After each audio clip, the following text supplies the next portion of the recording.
আজ আমাদের সঙ্গে আলোচনার জন্য অথবা আড্ডার জন্য অথবা আসলে আলোচনার জন্যই আমাদের সঙ্গে আছেন রাষ্ট্রপতি শাহাবুদ্দিনকে গদিচ্যুত করে নতুন রাষ্ট্রপতি নিয়োগের ৩ নম্বর প্রচেষ্টা, মানে তৃতীয় প্রচেষ্টা শুরু হচ্ছে আজ থেকে। এর আগে গত বছর এই চেষ্টা দুবার হয়েছে। একবার মাঝরাতে রাষ্ট্রপতি ভবন ঘেরাও করেছিল ছাত্র জনতা, গেট ভেঙে ঢুকে পড়ার চেষ্টা করে, কিন্তু সেবার সেনাবাহিনী তৎপর ছিল এবং নিরাপত্তা বাহিনীর সেই তৎপরতা, তারা লাঠি গ্যাস চালিয়ে এই জনতাকে থামিয়ে দেয়। দ্বিতীয় চেষ্টা হয়েছিল গত 21শে ফেব্রুয়ারি। সেদিন রাতে রাষ্ট্রপতি প্রথা মেনে ঢাকার শহীদ মিনারে ভাষা শহীদদের শ্রদ্ধা জানাতে গেলে তাকে সেখানেই ঘেরাও করার ছক কষেছিল একাধিক গোষ্ঠী। ঘেরাও করার কারণ যাতে তিনি বঙ্গভবনে ফিরতে না পারেন, এমনকি প্রয়োজনে তাকে মেরে ফেলার ছক পর্যন্ত সেদিন কষা হয়েছিল। পরিস্থিতি এমন দিকে গড়ায় যে গোয়েন্দা এবং নিরাপত্তা রক্ষীদের পরামর্শে সেদিন, মানে ওই 21শে ফেব্রুয়ারি, রাষ্ট্রপতিকে তৈরি হয়েও দীর্ঘ সময় বঙ্গভবনে চুপচাপ বসে অপেক্ষা করতে হয়। শেষে নিরাপত্তার বহর বাড়িয়ে রাষ্ট্রপতির শ্রদ্ধা জ্ঞাপনের ব্যবস্থা করা হয়।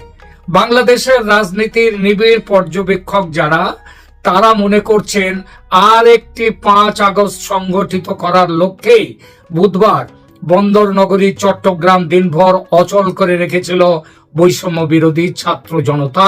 সেটা লক্ষ্য গতকাল 2রা জুলাই। তার লক্ষ্য 3রা জুলাই থেকে শুরু হওয়া এই যে শাহাবুদ্দিন হটাও আন্দোলন, এই আন্দোলনের পরিস্থিতিটাকে গরম করার, বলে না সেই বাতাস গরম করার উদ্দেশ্য থাকে, সেই উদ্দেশ্যেই দিনভর চট্টগ্রাম অচল রেখেছিল বৈষম্য বিরোধী ছাত্র জনতা। ইতিমধ্যে 3রা জুলাই থেকে শুরু হওয়া নব পর্যায়ের অভিযানের প্রথম দিন বঙ্গভবন অভিমুখে একটি বিরোধী জোটের পদযাত্রা কর্মসূচিকে কেন্দ্র করে বড় ধরনের সহিংসতা ও নাশকতার এক গভীর ষড়যন্ত্রের তথ্য ফাঁস হয়েছে। কি সেই তথ্য বলছি আপনাদের। ভারতীয় গোয়েন্দা সূত্র থেকে সম্প্রতি হাতে এসেছে একটি উচ্চ পর্যায়ের জরুরি ও গোপনীয় গোয়েন্দা প্রতিবেদন। এই প্রতিবেদনে বেশ কিছু চাঞ্চল্যকর তথ্য দেয়া হয়েছে। প্রতিবেদনে বলা হয়েছে এই পদযাত্রা যেটা আজ থেকে শুরু হচ্ছে 3রা জুলাই থেকে, এই পদযাত্রা কেবল একটি সাধারণ প্রতিবাদ নয়, এর আড়ালে রাষ্ট্রপতিকে অপসারণ এবং বঙ্গভবনের নিয়ন্ত্রণ নেয়ার মতো বৃহত্তর ও বিপজ্জনক পরিকল্পনা রয়েছে। গোপন নথি যেটা বলছে যে এনসিপি ও তাদের অঘোষিত যে সমমনা জোট এবং যে জোটের বর্তমানে অন্যতম শরিক হলো বিএনপি, তারাও অনেকদিন ডাবল গেম খেলেছে, ভেতরে না বাইরে জানা যেত না। এখন তারাও এই জোটের মধ্যে এসেছে এবং তারা এই কর্মসূচির ডাক দিয়েছে। তবে এর মূল উদ্দেশ্য হলো রাষ্ট্রপতিকে পদত্যাগে বাধ্য করা এবং বঙ্গভবনকে অস্থিতিশীল পরিস্থিতি তৈরি করা, এবং তাকে এই যে রাষ্ট্রপতি শাহাবুদ্দিন চুপ্পু সাহেবকে সেখান থেকে তাকে বিদায় দিয়ে যাকে আনা হবে, যাকে রাষ্ট্রপতি পদে নিযুক্ত করবে, এই যে নতুন যারা আসছেন তারা, সেই নামের মধ্যে রয়েছে খালেদা জিয়া, তিনি হবেন রাষ্ট্রপতি। আবার অন্য মতে আলোচনা চলছে যে এখানে রাষ্ট্রপতি পদে নিযুক্ত হবেন মোহাম্মদ ইউনূস এবং প্রধান উপদেষ্টার পদে নিযুক্ত হবেন, যতদিন না নির্বাচন হয় ততদিন, হচ্ছেন তারেক রহমান। এবং সেই জন্যই এই পরিকল্পনাটা হচ্ছে একটা উগ্রপন্থী ও যে বাংলাদেশের গণতন্ত্র বিরোধী একটা ষড়যন্ত্র হিসেবে প্রতিবেদনে চিহ্নিত করেছেন ভারতীয় গোয়েন্দারা। প্রতিবেদনটির সবচেয়ে উদ্বেগজনক তথ্য হলো এটাই যে এই কর্মসূচিতে সহিংসতা সৃষ্টির জন্য এরই মধ্যে 1000-এর বেশি লোককে টাকা দিয়ে ভাড়া করা হয়েছে। কিন্তু এটা বাংলাদেশের যে ভেতরের খবর, সেখানে 1000 লোক নয়, এখানে টাকা দিয়ে ভাড়া করা হয়েছে 1000-এর অনেক বেশি মানুষকে, এবং সে সংখ্যাটা 5 থেকে 10,000ও যদি হয় তাতেও কোনো রকম চিন্তিত হওয়ার কারণ নেই, সেটাও ঠিক হতে পারে। এদের প্রত্যেককে 1050 টাকা থেকে 1500 টাকা পর্যন্ত দেয়া হয়েছে বা হবে।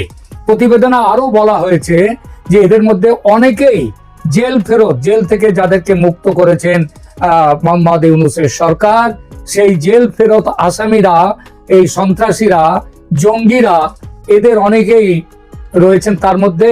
এবং তাছাড়াও আরো যারা এদের বাইরেও বহু রাজনৈতিক সহিংসতায় জড়িত ব্যক্তিদেরকে আজকের জন্য, আজ যে 3রা জুলাই যে অভিযান হবে সেই অভিযানের জন্য তৈরি রাখা হয়েছে। গোয়েন্দা সূত্র পাওয়া নথি অনুযায়ী আন্দোলনকারীরা কর্মসূচির দিন কিভাবে কি করবে সেই ব্যাপারটাও তারা যেভাবে প্রস্তুতি নিয়েছে সেই প্রস্তুতির কথাও বলা হয়েছে। তাদের কাছে থাকবে, তারা কেউ অহিংস থাকবে না, তারা সবাই সহিংস থাকবে। এবং যেভাবে ওই 5ই আগস্টের পালাবদলের সময় 4 আগস্ট 5ই আগস্ট যেভাবে মানে গুলিগোল্লা চালানো হয়েছে, তাদের নিজেদের মধ্যে থেকে গুলি চালিয়ে নিজেদের লোককে মেরে সেই দোষ চাপিয়ে দেওয়া হয়েছে তৎকালীন সরকারের ঘাড়ে, সেই ব্যাপারটাও হবে। এদের কাছে ককটেল থাকবে, হাতে তৈরি বোমা থাকবে, ধারালো অস্ত্রশস্ত্র থাকবে। গোয়েন্দা সংস্থাগুলো ইতিমধ্যে এই বিস্ফোরক ও অস্ত্রের ভান্ডার কোথায় কোথায় আছে সেই জায়গাগুলো শনাক্ত করেছে। কিন্তু শনাক্ত করা আর শনাক্ত করার পরে ব্যবস্থা নেওয়া এই দুটো এক জিনিস নয়। ব্যবস্থা আদৌ নেওয়া হবে কিনা সে নিয়ে যথেষ্ট সন্দেহ আছে।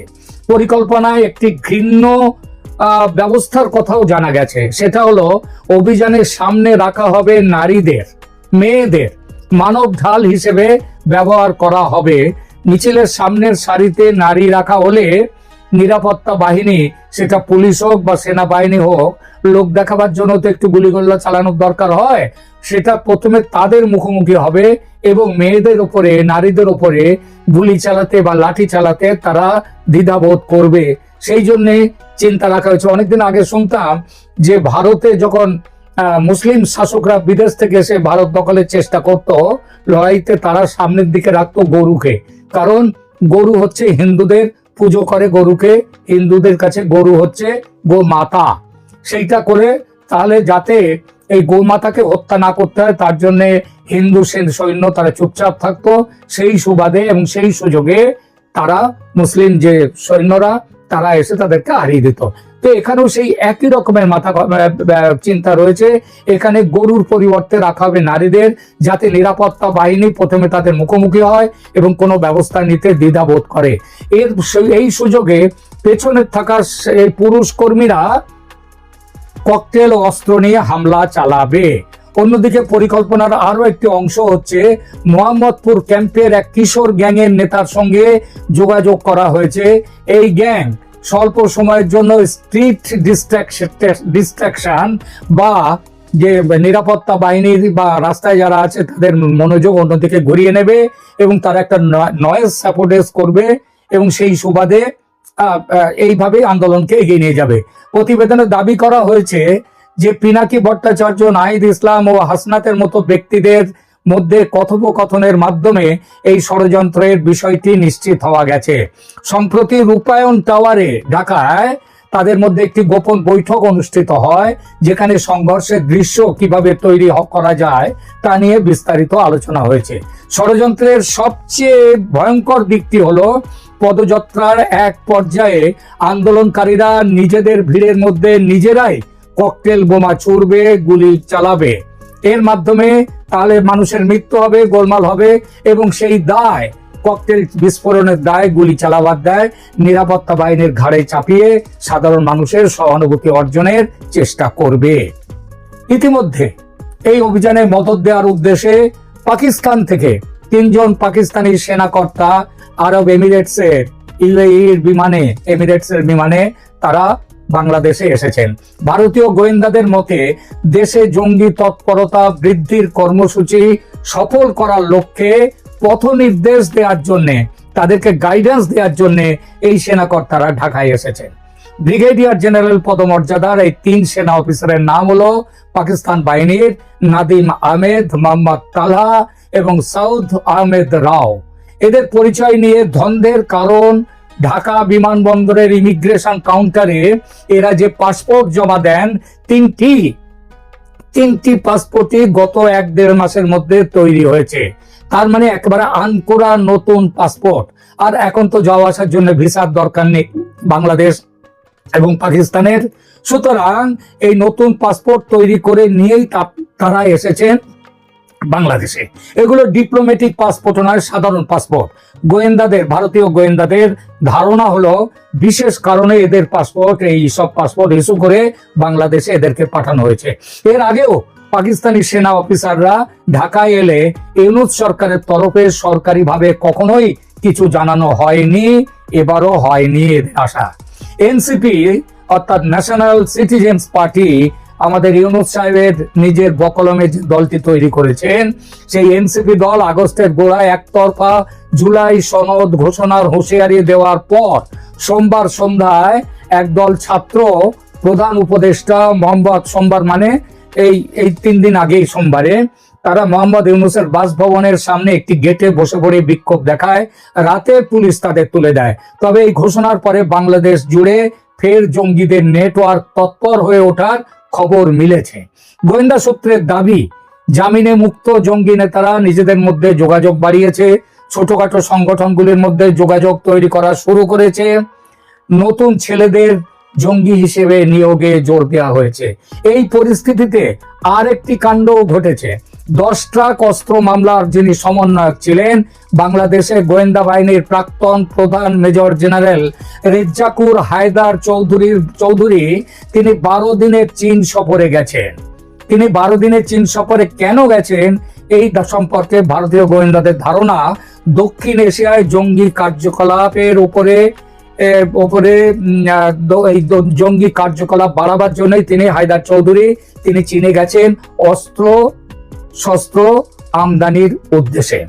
ভারতীয় গোয়েন্দাদের ধারণা, বাংলাদেশে সক্রিয় হয়ে ওঠা জঙ্গিদের জন্য অস্ত্র আমদানির জন্য রেজ্জাকুর চীনের গুয়াংঝৌ প্রদেশে গিয়ে পুরনো সম্পর্ক ঝালাই করে নতুন বোঝাপড়া করে এসেছেন। প্রশ্ন হচ্ছে, এত যে সব কাণ্ড হচ্ছে ঢাকায়, এ নিয়ে নয়াদিল্লি কি ভাবছে? বিশেষ করে বাংলাদেশ সেনাপ্রধান ওয়াকারুজ্জামান যে প্রথম থেকেই ডাবল গেম খেলছেন, এটা ভারতের সামনে এখন অনেকটাই স্পষ্ট। বিভিন্ন সূত্র থেকে জানা যাচ্ছে, রাষ্ট্রপতির গদি বাঁচাতে সেনাপ্রধান ওয়াকারুজ্জামান আগের মতো আর বাধা দেবেন না। এবার সেনাপ্রধান ওয়াকারুজ্জামান এখন হম্বিতম্বি কমিয়ে সরকারের সঙ্গে বোঝাপড়া করে নিয়েছেন বলেও মনে করা হচ্ছে। আপনারাও সেটা দেখতে পাচ্ছেন। আগের মতো অন্তর্ভুক্তিমূলক নির্বাচন, অর্থাৎ আওয়ামী লীগকেও নির্বাচনে অংশ নিয়ে তাকেও নির্বাচনে অংশ দিতে হবে, এইসব কথা আর ওয়াকারুজ্জামানের মুখে শোনা যাচ্ছে না। মত তৈরি করে হত্যা, মারধর, ভাঙচুরের ঘটনা যথারীতি ঘটছে সারা বাংলাদেশ জুড়ে, সেনাপ্রধান চুপ। জানা যাচ্ছে মোহাম্মদ ইউনূসের পাশাপাশি সেনাপ্রধান ওয়াকার বিএনপি সুপ্রিমো খালেদা জিয়ার আস্থাভাজনের তালিকায় নাম তুলে নিয়েছেন। ফলে রাষ্ট্রপতি সরে গেলে সেনাপ্রধানের গদি যাওয়ার আশঙ্কা থেকে এখন মুক্ত ওয়াকারুজ্জামান। এটা বাস্তবে পরিণত হলে রাষ্ট্রপতি শাহাবুদ্দিন চুপ্পুর বিদায় কেবলমাত্র সময়ের অপেক্ষা। সেটা হলে আওয়ামী লীগের ফিরে আসা, আওয়ামী লীগকে নিয়ে নির্বাচন করা লম্বা সময়ের জন্য পিছিয়ে যাবে। বাংলাদেশে ভারত বিরোধী শক্তি নতুন উদ্যমে তৎপর হবে। এই পরিস্থিতি কি মেনে নেবে ভারত? বিভিন্ন সূত্র মারফত জানতে পারা যাচ্ছে, ভারত তার রণকৌশল এবার তৈরি করে ফেলেছে। এই রণকৌশলের মধ্যে জেনারেল ওয়াকারুজ্জামানকে চরম বার্তা দেওয়ার ব্যাপারটি আছে। যেমন ভাবে বার্তা দেওয়া হয়েছিল সেই বিডিআর বিদ্রোহের সময় তৎকালীন সেনাপ্রধানকে, শেখ হাসিনাকে রক্ষা করার জন্য, ভারতীয় হাই কমিশনের কর্মচারীদের রক্ষার জন্য, এবারও সেনাপ্রধান ওয়াকারুজ্জামানকে বলে দেওয়া হয়েছে রাষ্ট্রপতি শাহাবুদ্দিনকে রক্ষার যাবতীয় দায়িত্ব, ভারতীয় হাই কমিশনের কূটনীতিকদের নিরাপত্তা গ্রহণের দায়িত্ব তাকেই নিতে হবে, মানে সেনাবাহিনীকে নিতে হবে। যদি অন্যথা কিছু হয় তাহলে ভারতীয় সেনা ঢাকায় ঝাঁপিয়ে পড়তে দেরি করবে না। ভারতীয় সেনা পুরোপুরি তৈরি আছে এবং শেখ হাসিনাকে ক্ষমতায় বসিয়ে তারপর থামবে ভারত। সুতরাং শাহাবুদ্দিনকে হটিয়ে দিয়ে